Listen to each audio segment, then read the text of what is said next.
Good day and happiness life mga ka-life change. So gabi na, eto mag-aayos na tayo ng ating next activity, yung pampatulog ko. Siyempre, gagawa tayo ng ating planting system.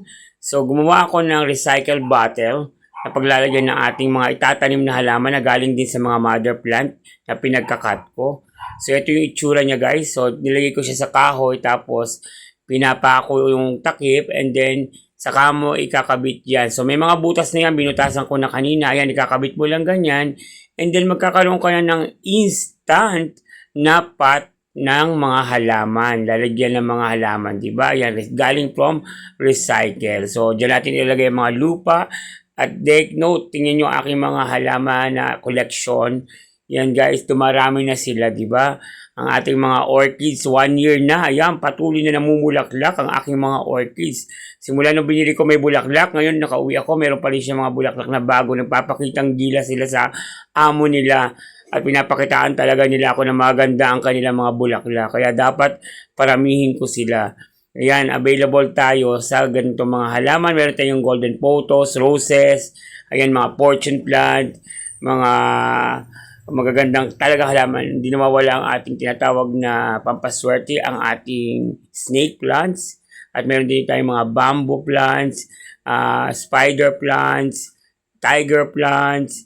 Meron din tayo, marami pa guys tayong collection na talagang iniingatan ko kasi pinapadami ko siya. Meron tricolors, two-color planting. Ayan, may mga pasabit pa tayo na naglulugay ang kanilang mga halaman na aking golden photos. Yan guys, so I hope na nakaka-refresh, di ba? Makita mo yung mga ganyang kagandang mga halaman na malamig sa mata, ang kulay green. Kaya naman enjoy na enjoy ako dito sa rooftop garden. Third floor yan, so nandiyan ang aking mga halaman. So ayan yung ginagawa ko ngayon. So nagmi-mix muna ako ng mga soil para sa pagtatanim ko ng halaman. So after nyan, bumili rin ako ng mga paso at iba't iba pa. At meron din ako mga biniling tools na panghahalaman talaga. Talagang ito'y hobbies ko. Hobby ko to na kung saan soon alam ko po nakikita ito dahil pag dumami na sila, pwede na nating ibenta also ang ating mga halaman. For the meantime, nagpapalago muna tayo dahil mga mother plant po yan. So, kasabay ng aking pagpupulit, pag-worship sa rooftop, ginagawa ko din po yung pagdilig ng halaman, mag-ayos ng halaman ko, check ba para lalo silang gumanda at lumaki, di ba? So ayan po guys, kung makikita ninyo, ayun yung mga binili ko mga gamit na pang tools sa pag-gardening. Ayan, ala pa nga ako ng ibang tools baka may mag-sponsor dyan, baka naman, ayan sa mga, gusto ko sanang i-try out yung lettuce ng hydroponics, kaya lang wala pang nagbibigay sa atin ng sponsorship ng mga buto sa kay mga gamit. So, baka naman nananawagan sa mga may magandang loob dyan, padala na ko ng mga buto or yung mga solution na pang lettuce, okay po? Saka mga seeds na pwedeng gamitin itanim ko dito sa rooftop garden ko for start up ng lettuce and other variety of veggie po. So, pupunta ako sa Pombong doon sa admin, manghingi tayo ng buto siguro baka sa Monday or sa Tuesday para at least meron akong itanim ng mga halaman, okay? Okay, for the meantime, magdidilig muna ako guys ng aking mga halaman dahil umaga na kailangan nila ng water, okay? Para maganda ang kanila, gabi na, para maganda ang kanilang pag-boom ng umaga. So, green na green sila tapos strong yung kanilang mga stems. By the way, gumagamit din pala ako ng banana extract leaves, yung mga pinagbalatan ng saging, binababad ko muna within 2 to 3 days. Tapos, yun ang ginagamit ko pang vitamins sa kanila. O, di ba? May vitamins talaga ang halaman ko. And then, nilalagyan ko rin siya ng mga eggshell. Yes, yung dinurog na eggshell sa gilid-gilid para maging fertilizer niya.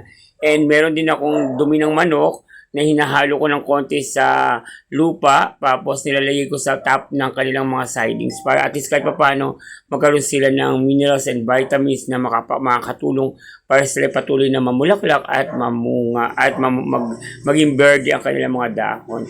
Kaya yan guys, inaalagaan ko talaga yan at pinapaalagaan ko talaga. Dahil nung tinanim ko yan, maliliit pa. Ngayon, ang lalaki na nila, ang lalago na nila. 1 year lang yan guys. So, nung tinanim ko sila before, tapos binalikan ko sila ngayon, buhay pa rin naman so far. So, yung iba nagkaroon na ng mga sanga-sanga, kaya nagpa-planting tayo. By the way, nagtanim ako ng yellow bell, tapos ng another new leaves na kulay green. na makapal yung dahon. Hindi ko alam yung pangalan eh. Papakita ko na lang ang next video. Update ko kayo guys kung lalabas na yung kanyang mga dahon. Okay? So, to God be the glory. Maraming salamat kung umabot ka sa channel sa time na to, sa panonood. Don't forget to like, share, subscribe on my YouTube channel, Life Change OFW Journey. Follow nyo na rin po ako sa FB Reels, Leonardo Pulintan. Yes, may mga pag-games tayo, may mga palaro tayo dyan, tinatawagan po natin, and nagsisend tayo ng mga special gifts, okay? And happiness life, mga ka-life change. Lagi nyo isipin, choose to be happy, have faith in the Lord para laging blessed tayo.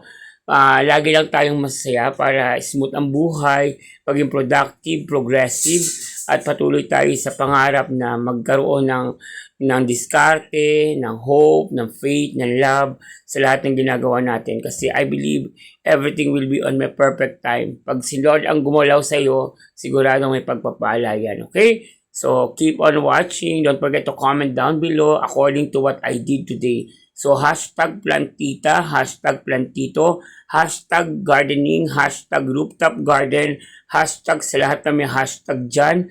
Baka naman, okay? So another tips is, lagi nyo didiligan umaga, hapon ang inyong mga halaman. Lagi nyo lalagyan ng mga vitamins na kung saan example, ni-extract na banana or yung mga tipong, ay isa pa pala, insect repeller. Kailangan meron kang insect repeller plants katulad ng oregano. Yung oregano, pantabo yan ng lamok.